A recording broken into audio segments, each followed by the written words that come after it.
What's your best friend's eye color? I'll give you a minute. Any idea? Any at all? I'm Millie Florence, teen author of Honey Butter and Lydia Green of Mulberry Glen, and today we're talking about character descriptions. So, going back to the eye color question, do you have any idea? I'm going to bet that most of you don't, or if you do, you're not sure. So, why is eye color one of the first things authors often describe about character? Your main character is standing 6 feet away from this person, and they immediately notice that their eyes are the color of a ripe sapphire in a dark cave. What? I asked you about your best friend's eye color. I'm gonna bet if you're meeting someone for the first time, you don't know their eye color. You probably won't know it for like months. And even when you do notice it, you won't remember it because eyes are small. Can you tell what my eye color is from here? It's blue. Eyes are small details. And yeah, you can just say, yeah, her eyes were blue, but it's not really meaningful, not unless the main character is actually in a situation where they would notice that.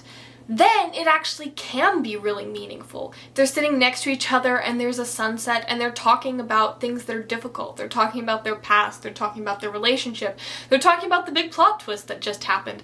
And they look over and they realize, oh, they have actually a really pretty color of eyes. Those little moments when a person would actually notice someone's eye color can be really meaningful. But if you just throw it in the first time they meet them, it's not realistic and it's not meaningful. When you're first introducing a character, point out the obvious. If they were standing 6 feet away from you because it's the middle of a pandemic, what would you notice about them? Point out the big, major, obvious things. And I don't just mean height, hair color, skin color. Yeah, those are obvious, but they're kind of boring. Not that you may need to make every character in your story super duper exciting, but think about it. If someone has brown hair, it's not like you comment on it in your head.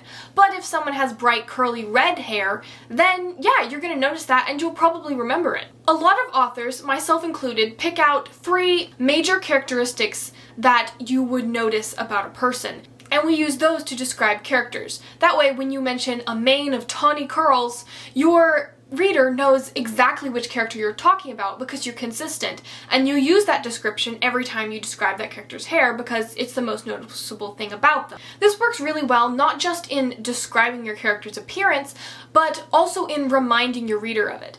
If you're writing a book that is 50,000 words, then your reader's probably going to spend like 6 hours reading it. If you info dump everything about this character's appearance on page 1, but then don't ever talk about it again, they are going to forget. So you do need to remind readers of appearances, but you don't need to go into a laundry list of detailed characteristics. You just need about 3 major ones that you keep consistent with the character you're describing. But of course, obviously, don't be obnoxious about this. Okay, but major characteristics can also only go so far. After all, a person is more than just their curly red hair. Real humans have small details in their faces and small imperfections. You need to figure out the right moments to mention these, but you should make sure that they're there. Be sure to give your character physical imperfections. If you don't, it's really unrealistic. And I'm not talking about a cool scar. That is so cliche.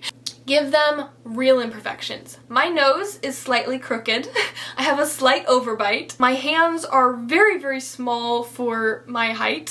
These are all little details about me that are not perfect, and they're what make me me and what make me human. Talk about the gap between your character's 2 front teeth.